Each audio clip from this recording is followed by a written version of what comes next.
You don't love me. You love the check with 6 zeros. When your wife inherits $33 million, you'd think the party would be for you. Spoiler alert, it's not. My name is Nate Porter, and I'm currently standing in my own kitchen, well, technically Vanessa's kitchen now, watching her throw the most obscene celebration this side of a Roman orgy. 3 weeks since her father's funeral, and she's acting like she won the lottery, which I suppose she did. Nate, more champagne! Vanessa's voice cuts through the music like a rusty blade. She's draped across our Italian leather sofa, her designer dress riding up her thighs, surrounded by her usual crew of parasites. Leah and Serena, her college sorority sisters, who never quite grew up, giggle at everything she says like trained seals. I grab another bottle of Dom Perignon from the wine fridge, the one that costs more than most people's monthly salary, and make my way through the crowd. Our Connecticut mansion is packed with people I don't recognize, all of them treating me like the help, which apparently I am. Here you go, I say, setting the bottle on the crystal table. Vanessa doesn't even look at me. She's too busy staring at Tyler Grant like he owned her, our pool maintenance guy. 25 years old, all abs and no brains, the kind of guy who thinks philosophy is a type of pasta sauce. Ty, baby, come sit closer, Vanessa purrs, patting the cushion beside her. Her wedding ring, the one I saved 6 months to buy, catches the light as she gestures. Tyler grins and slides over, his hand immediately finding her bare thigh. Right there, in front of everyone. In front of me. Vanessa, I say quietly, maybe we should... Should what? She finally looks at me, her blue eyes glazed with champagne and malice. Should care what the help thinks? Leah snorts with laughter. Serena raises her glass in a mock toast. To Vanessa, finally free to do whatever she wants. The crowd cheers. I stand there like an idiot, watching my wife of 8 years make out with a kid young enough to be her little brother. Tyler's hands roam freely, and she moans loud enough for the whole party to hear. Jesus, Vanessa, I mutter. She breaks away from Tyler's mouth long enough to focus on me again. You know what, Nate? I don't need you anymore. Daddy left me everything. The house, the money, the cars, the boats, everything. So why don't you find somewhere else to live? Or better yet, why don't you just die? I honestly don't care which. The party goes quiet for about 3 seconds, then erupts in drunken laughter. Someone starts chanting, Jerry, Jerry, like we're on a talk show. That's when Big Frank appears at my elbow. Frank used to be a cop before Vanessa hired him as our security chief. 6'4", 250, with hands like ham hocks and the personality of a parking meter. Time to go, Nate, he says, not unkindly. This is my house too, Frank. Not anymore, buddy. I look around the room one more time, at my wife, who's already back to swapping spit with the pool boy, at her friends filming the whole thing on their phones, at the strangers drinking my liquor and laughing at my humiliation. Fine, I say, but this isn't over. Vanessa pulls away from Tyler again, lipstick smeared, eyes wild. Oh, it's over, baby. It's so completely over. Frank escorts me to the front door like I'm some kind of criminal. I grab my truck keys from the bowl in the foyer, the ceramic bowl Vanessa's mother gave us for our wedding, back when she still pretended to like me. Outside, the night air is crisp and clean, a relief after the suffocating atmosphere inside. I can hear the party continuing without me, music thumping, voices raised in drunken celebration. I sleep in my truck that night, parked at a 24-hour diner off Route 9. The vinyl seats smell like motor oil and regret, but at least they don't leak much. The next morning, my phone rings at 7:30. Harold Kessler, the family attorney. Nate, we need to talk. Did you actually read your father-in-law's will? What do you mean? Meet me at my office in an hour, and Nate, bring a copy of your marriage certificate.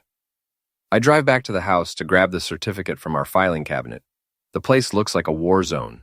Empty bottles everywhere. Furniture overturned, something that might be vomit on the Persian rug. Vanessa is nowhere to be seen, probably passed out upstairs with her boy toy. Kessler's office is downtown, in one of those old brick buildings that screams old money and billable hours. Harold himself is 70-something, sharp as a razor, with the kind of dry humor that comes from 40 years of dealing with rich people's problems. Sit down, Nate. He slides a folder across his mahogany desk. Page 17, Section 4, Subsection C. I read it twice before it sinks in. Holy crap. Indeed. Kessler leans back in his leather chair, fingers steepled. Your late father-in-law was quite specific. Vanessa inherits the full estate only if she produces legitimate heirs with her current husband. That's you, within 18 months of his death. Otherwise, everything goes to the American Cancer Society. But she threw me out. Yes, I heard about the party. Half of Greenwich heard about the party. He pulls out his phone and shows me a video. It's Vanessa and Tyler going at it like teenagers. This was posted on Instagram at 11:47 last night. I stare at the screen. She's screwed, monumentally, unless she can convince you to reconcile. As if on cue, my phone buzzes. Text message from Vanessa, we need to talk, about us. I show Kessler the message. He chuckles. What are you going to do? He asks. I think about last night, the humiliation, the laughter. The way she looked at me like I was something she'd scraped off her shoe. I'm going to make her beg. Vanessa shows up at the diner where I'm having breakfast, looking like she hasn't slept in days. Her usually perfect blonde hair is a mess. Her makeup is smudged and she's wearing yesterday's dress. The Walk of Shame, Suburban Connecticut edition. Nate, honey. She slides into the booth across from me, her voice syrupy sweet. I think we need to talk about our marriage. I take a sip of my coffee. It's terrible, but it's honest terrible. Not like the pretentious crap she serves at her parties. What about it? I was thinking maybe we rushed into this separation thing. Maybe we should give us another chance. Us? I set down my cup. There's no us, Vanessa. You made that pretty clear last night. What was it you said? Oh, right. Find somewhere else to live or die. Her face flushes. I was drunk. People say stupid things when they're drunk. And when they're sober? What's your excuse for Tyler? She has the decency to look ashamed, but only for about 2 seconds. That was a mistake. A stupid, meaningless mistake. Looked pretty meaningful from where I was standing. Nate, please. She reaches across the table and puts her hand on mine. Her skin is soft, manicured, the hands of someone who's never worked a day in her life. I love you. I've always loved you. Nothing gets me in the mood like a woman who just threw me out of my own house. But I play along. What about Tyler? Tyler who? She bats her eyelashes. Baby, you're the only man I want. It's a performance worthy of a daytime soap opera. I almost applaud. I need time to think about it, I say. Her mask slips for just a moment, and I see the panic underneath. $33 million will do that to a person.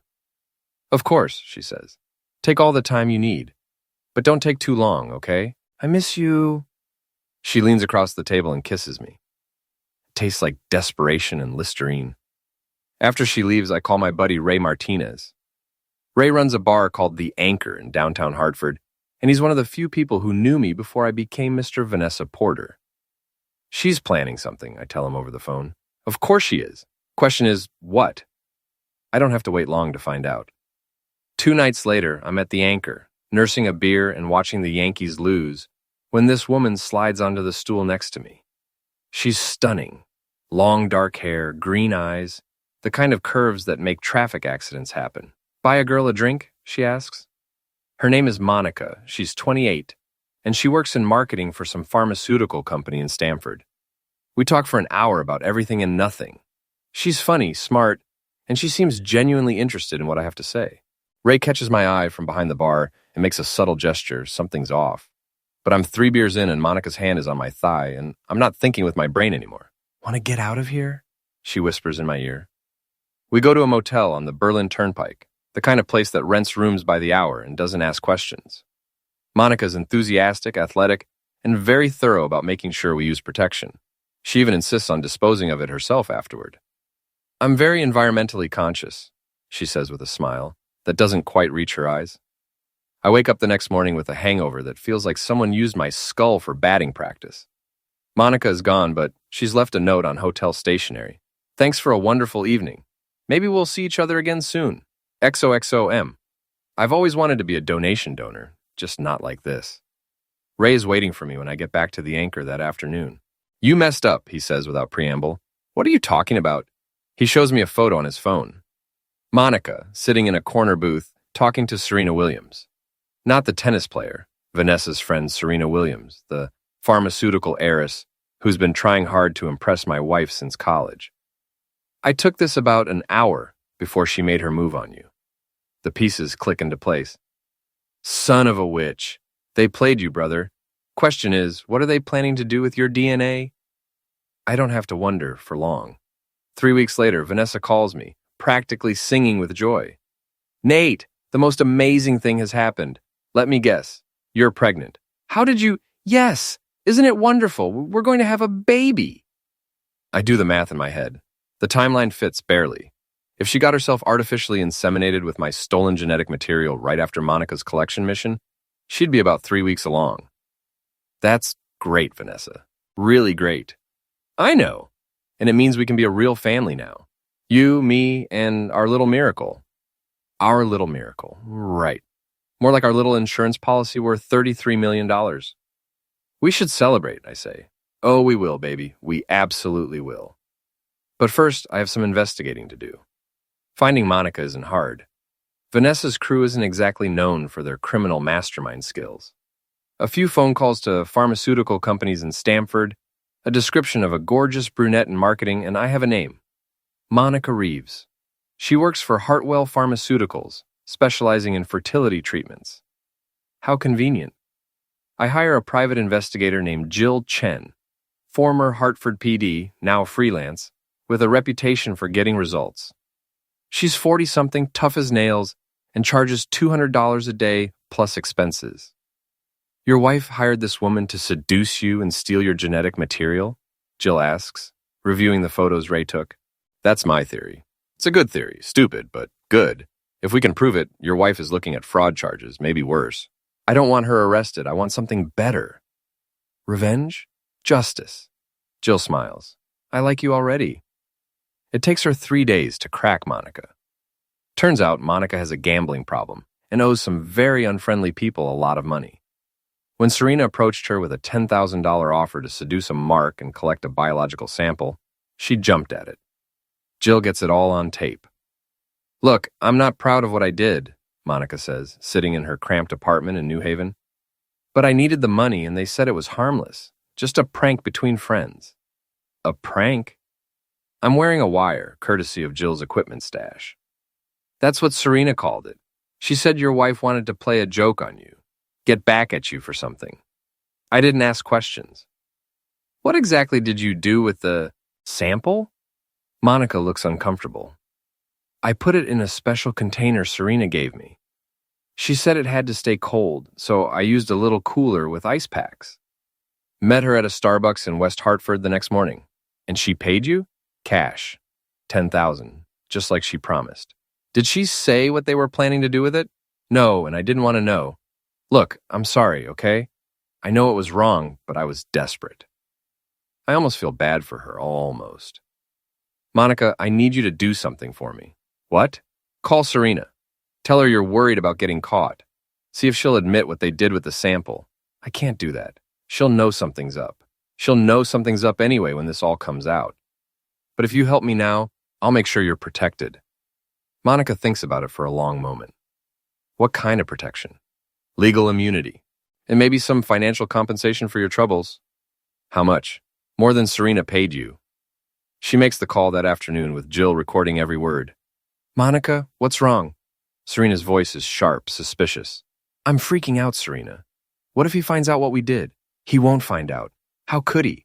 You did your job, I did mine. Vanessa's pregnant. Everybody's happy. Pregnant with his? Of course with his. That was the whole point, wasn't it? She needed to get knocked up by her husband to keep the inheritance, but he wasn't cooperating, so we found another way. Jesus, Serena, that's like a serious violation or something. It's not a serious violation, it's resourcefulness. And it worked. Vanessa's going to have her baby, keep her money, and everyone wins. What about her husband? What about him? He gets to be a daddy. Most men would be thrilled, but he doesn't know, and he never will, as long as you keep your mouth shut. You got paid, I got paid, Vanessa got what she needed. End of story. I don't know, Serena. This feels really wrong. Monica, listen to me very carefully. You took money to seduce a married man and steal his genetic material. If this comes out, you're going to prison. So I suggest you forget this conversation ever happened. The line goes dead. Jill grins at me. That's what we call a confession. Is it enough? It's a start, but we need more. We need to prove they actually used your DNA to impregnate your wife. How do we do that? We get Vanessa to admit it. She's not going to admit anything. She will if she thinks she's safe, if she thinks she's won. Jill is right. Vanessa is feeling confident, maybe overconfident. She's been calling me every day, talking about baby names and nursery colors, acting like the perfect wife-to-be. I have an idea, I tell Jill. I'm listening. What if I told Vanessa I knew about Monica, but I was okay with it? You mean pretend you're fine with being betrayed by a turkey baster? Exactly. Make her think she's so smart, she outsmarted me completely. Get her to brag about it. That could work. Women like your wife, they love to gloat. Then let's give her something to gloat about. I call Vanessa that evening. Honey, I need to see you. There's something we need to discuss. Of course, baby. Come over anytime. Actually, I was thinking somewhere more private. How about dinner tomorrow night? Just the two of us? That sounds wonderful. Where? The Riverside Inn, 8 o'clock. The Riverside Inn is a fancy restaurant in East Hartford, the kind of place with cloth napkins and waiters who describe every dish like it's a work of art. It's also loud enough to mask the sound of a recording device. Vanessa shows up looking like $1,000,000, literally. Her dress probably costs more than most people's cars, and she's glowing with that special radiance that comes from being pregnant and filthy rich. You look beautiful, I tell her, and I mean it. Whatever else Vanessa is, she's not ugly. Thank you, baby. You clean up pretty nice yourself. We order wine, sparkling cider for her, bourbon for me, and make small talk about the weather, the restaurant, and anything but the elephant in the room. Finally, over dessert, I make my move. Vanessa, I know about Monica. She freezes, fork halfway to her mouth. What? The woman at the bar, the setup, the whole thing. Her face goes white, then red, then white again. Nate, I can explain. You don't need to explain. I understand. You understand? You needed to get pregnant to keep the inheritance. I wasn't exactly being cooperative, so you found another way. It's actually pretty clever. She stares at me like I've grown a second head. You're not angry? Why would I be angry? The baby is still mine, biologically speaking, and you're still my wife. We're going to be rich, Vanessa, richer than we ever dreamed. So you're okay with this? I'm more than okay with it. I'm impressed. You saw a problem and you solved it. That takes guts. Vanessa's relief is palpable. She actually starts to tear up. Oh, Nate, I was so scared you'd hate me if you found out. Hate you? Baby, I love you more than ever. You fought for our future, for our family. It was Serena's idea, really. She said we could hire someone to, and then use the sample to get me pregnant. It was like artificial insemination, but more fun. She giggles at her own joke. I smile and nod, even as the recorder in my jacket pocket captures every word. How did you find Monica? Serena knew her from somewhere. Said she was perfect for the job, pretty enough to get your attention, desperate enough to go through with it. And the actual procedure? We went to this clinic in New Haven. They specialize in fertility treatments. It was actually pretty easy once we had the material. Amazing. You thought of everything. I had to, baby. $33 million was at stake. Our $33 million. Exactly. We toast with our glasses, her cider, my bourbon. And I think about how good this is all going to sound in court. Harold Kessler listens to the recording 3 times before he speaks. This is comprehensive, he says finally. Is it enough? It's enough to destroy her, legally speaking. Paternity fraud, conspiracy, theft of genetic material. She's looking at serious civil liability, possibly criminal charges. What about the inheritance? Void. The will specifically requires legitimate conception within the bounds of marriage. Artificial insemination using stolen genetic material doesn't qualify. So the money goes to charity? Unless we can prove she conceived naturally with you after the fraud was discovered. I think about that for a moment. What if I were to reconcile with her? For real this time? Kessler raises an eyebrow. That's a dangerous game, Nate. Maybe, but it might be worth it. For $33 million? For revenge. The next morning, I call Vanessa. I've been thinking about what we discussed last night, I tell her, and I want to come home. The silence stretches for so long I think the call dropped. Vanessa, I'm here. I'm just surprised. Why? We're having a baby. We should be together. Of course. Yes, when? How about today? Today? But what about your things? What things? You threw me out with nothing but the clothes on my back, remember? Another pause. Right. Well, we'll go shopping. Buy you a whole new wardrobe. Sounds good. See you this afternoon. Nate? Yeah? I love you. I love you too. The lie tastes like ashes in my mouth. I move back into the house that afternoon. Vanessa has clearly been busy. Tyler's pool maintenance equipment is gone. The guest bedroom has been converted into a nursery, and there are pregnancy books scattered around the living room like evidence of domestic bliss. I got rid of Tyler, she says without being asked. Good. And I told Leah and Serena we need some space. Just you and me and the baby. That's very thoughtful. She shows me around like I'm a prospective buyer rather than someone who lived here for 8 years. The master bedroom has been redecorated in soft pastels, the kitchen has been stocked with organic everything, and there's a new hot tub on the back patio. For your back, she explains. I know how hard you work. It's like living in a museum exhibit, the happy suburban couple circa 2024. We have dinner together, organic salmon, quinoa salad, sparkling water, and make polite conversation about baby names and college funds. Vanessa is trying so hard to be the perfect wife that it's almost painful to watch. I was thinking maybe we could go away for a weekend, she says over dessert. A baby moon before I get too big to travel. That sounds nice. Where? The Hamptons maybe, or Napa Valley, somewhere romantic. Sure, whatever you want. Really? Just like that? Vanessa, I told you, I'm committed to making this work.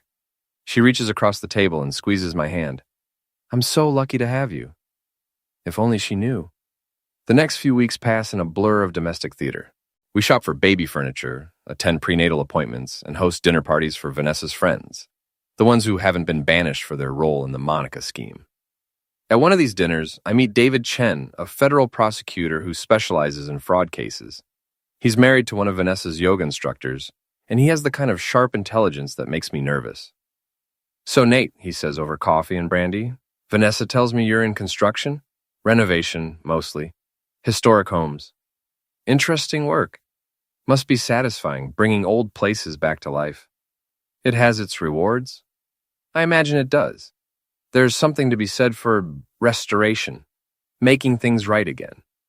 The way he says it makes me think he knows more than he's letting on. But I just nod and change the subject. Later that night, Vanessa and I are lying in bed, separate sides, no touching, like a demilitarized zone made of Egyptian cotton, when she brings up the dinner. David Chen seemed to like you. He seems like a good guy. He is. Very smart. Very thorough. Meaning? Nothing. Just that he's the kind of person who notices things. Details. What kind of details? Oh, inconsistencies. Things that don't add up. I turn to look at her in the darkness. Is there something you want to tell me, Vanessa? No, baby. I'm just saying we should be careful about what we say, about how we present ourselves. Present ourselves as what? As a happy couple who conceive naturally and are excited about starting a family. Isn't that what we are? Of course it is. But her voice has an edge to it that wasn't there before. The next morning, I call Jill. I think Vanessa's getting suspicious. About what? About me. About how easily I accepted everything. Maybe it's time to make your move. Not yet. I want to wait until after the baby is born. That's another 6 months. I know. But I want to make sure the child is protected. Whatever happens between Vanessa and me, the kid didn't ask for any of this. You're a better man than most, Nate. Or a more patient one. Same thing sometimes. But patience, as I'm about to learn, is a luxury I can't afford. 2 days later, I come home from a job site to find Vanessa in the living room with her mother, Eleanor. Eleanor Porter is 75 years old, 5 feet tall, and meaner than a snake with hemorrhoids. She's never liked me, and she's never pretended otherwise. Nathan, she says without looking up from her tea, we need to talk. About what? About your future with my daughter. Vanessa looks uncomfortable. Mom, we discussed this. We discussed nothing, dear. You told me your version of events, and I listened. Now I want to hear his version. Eleanor fixes me with a stare that could freeze a raging fire. Sit down, Nathan. I sit. My daughter tells me you've forgiven her for her indiscretion with the pool boy. That's right. And you're happy about the pregnancy? Very happy. How happy? I'm not sure what you mean. I mean, exactly how much is my daughter's happiness worth to you? And there it is, the shakedown I've been expecting. Mrs. Porter, I'm not sure I understand. Oh, I think you understand perfectly. You see, Nathan, I've been doing some research about paternity fraud, about inheritance law, about what happens when someone tries to game the system. My blood turns to ice water. I don't know what you're talking about. Don't you? Because I think you know exactly what happened with that woman in the bar. I think you know exactly how my daughter got pregnant. And I think you're planning to use that knowledge to destroy her. Vanessa looks back and forth between us like she's watching a tennis match. Mom, what are you saying?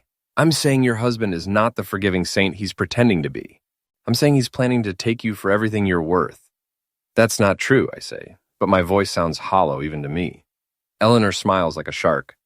Prove it. How? Sign this. She slides a document across the coffee table. It's a post-nuptial agreement. You waive all claims to the inheritance, acknowledge the child is yours regardless of the circumstances of conception, and agree never to contest the terms of my late husband's will. And if I don't sign, then we'll know where you really stand, won't we? I look at Vanessa. She's pale, frightened, caught between her mother and her husband like a mouse between two cats. I need time to think about this. You have until tomorrow morning, Eleanor says. Sign the agreement or get out. And this time, stay out. That night, Vanessa and I don't speak. We lie in bed like strangers, each pretending to sleep while our minds race. Finally, around 3 a.m, she breaks the silence. Are you going to sign it? I don't know. She's right, isn't she? You're planning something. I don't answer. Nate, please, just tell me the truth. I turn to face her in the darkness. You want the truth? The truth is that you humiliated me in front of our friends, threw me out of our home, and tried to steal my genetic material to defraud your father's estate. The truth is that you've treated me like garbage for 8 years, and now that you need me, you want to pretend we're some kind of fairy tale couple. So what are you going to do? I'm going to give you exactly what you deserve. She starts to cry then, soft, broken sobs that might have moved me once upon a time. I'm sorry, Nate. I'm so sorry. Sorry doesn't fix anything, Vanessa. Then what will? I get out of bed and start getting dressed. Where are you going? To see a lawyer? It's 3 a.m. Then I'll wait in his parking lot until he opens. Nate, please don't do this. Think about the baby. I am thinking about the baby. That's the only reason I'm not burning this whole thing down right now. I grab my keys and head for the door. Nate! I turn back one last time.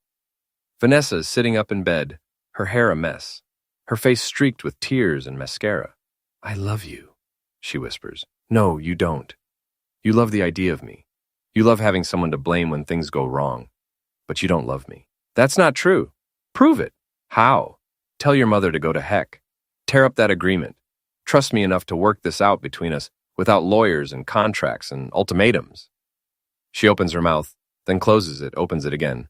I can't. Then we have nothing left to talk about. I walk out, and this time I don't look back. Harold Kessler's surprisingly alert for a man who's been dragged out of bed at 6 a.m. Eleanor Porter came to see you? He asks, pouring coffee from a machine that probably costs more than my truck. Last night, with a post-nuptial agreement that would basically make me Vanessa's indentured servant for life. May I see it? I slide the document across his desk. He reads it carefully, making little humming noises. This is comprehensive and completely one-sided. If you sign this, you'd have no legal recourse against anything Vanessa has done or might do in the future. Can they force me to sign it? Of course not. But they can make your life very unpleasant if you don't. More unpleasant than it already is. Kessler smiles grimly. Oh, my dear boy, you have no idea what these people are capable of when they're cornered. As if to prove his point, my phone starts ringing. Vanessa. Don't answer it, Kessler advises. The phone stops ringing, then immediately starts again, then again. She's persistent. She's desperate. $33 million will make anyone desperate. So what do? You have several options. You can sign the agreement and live happily ever after as a kept man. You can refuse to sign and face whatever consequences they throw at you. Or you can go on the offensive, meaning file for divorce, sue for paternity fraud, contest the will, make this whole thing so public and so ugly that they'll be begging you to make it stop. What about the baby? The baby is yours, biologically speaking. You'd have parental rights, regardless of how it was conceived. My phone buzzes with a text message, then another, then 10 more in rapid succession. She's really freaking out, I observe. Good. Panic makes people sloppy. And sloppy people make mistakes. What kind of mistakes? The kind that end up as evidence in court. I think about that for a moment. Harold, what would happen if I played along for a while longer? Made them think they'd won? That's dangerous. The longer you wait, the stronger their position becomes. But if I could get them to incriminate themselves further, you'd have an even stronger case. But Nate, these people aren't stupid. Eleanor Porter didn't get where she is by being careless. No, but Vanessa did. And when Vanessa panics, she talks. Kessler nods slowly. What do you have in mind? I'm going to sign the agreement. That would be inadvisable. Not really sign it. Just make them think I'm going to. String them along, make them confident, get them talking. And then I'm going to destroy them. I drive back to the house around noon. There are 3 cars in the driveway, Vanessa's BMW, Eleanor's Mercedes, and a black Lincoln I don't recognize. Inside I find a war council in session. Vanessa, Eleanor, Serena, and a man in an expensive suit who introduces himself as Marcus Webb, Eleanor's personal attorney. Nathan, Eleanor says without preamble, I trust you've made your decision. I have. And? I pull the agreement out of my jacket pocket. I'll sign it. The relief in the room is palpable. Vanessa actually sags in her chair. But I have conditions. Eleanor's eyes narrow. What conditions? First, I want to guarantee that Tyler Grant never sets foot on this property again. Done, Vanessa says quickly. Second, I want all of Vanessa's friends to publicly apologize for their role in humiliating me. That's reasonable, Webb says. Third, I want a formal acknowledgement that I am the father of this child, with all the rights and responsibilities that entails. Of course, Eleanor says. What else? That's it. Sign off on those 3 conditions and I'll sign your agreement. Webb and Eleanor exchange glances. We'll need to draw up an addendum. No addendums. No additional paperwork. Just a verbal agreement witnessed by everyone in this room. Verbal agreements aren't legally binding, Webb points out. I don't care about legally binding. I care about honor, about doing the right thing. It's a load of BS, but they buy it. Rich people love to think they're honorable. Very well, Eleanor says. You have my word. And mine, Vanessa adds. And mine, Serena chimes in, though nobody asked her. I make a show of reading through the agreement one more time, then reach for a pen. Actually, I say, stopping with the pen halfway to the paper, there's one more thing. What now? Eleanor snaps. I want to hear the whole story. From the beginning. How you planned it, how you executed it, everything. I think I deserve to know exactly how you outsmarted me.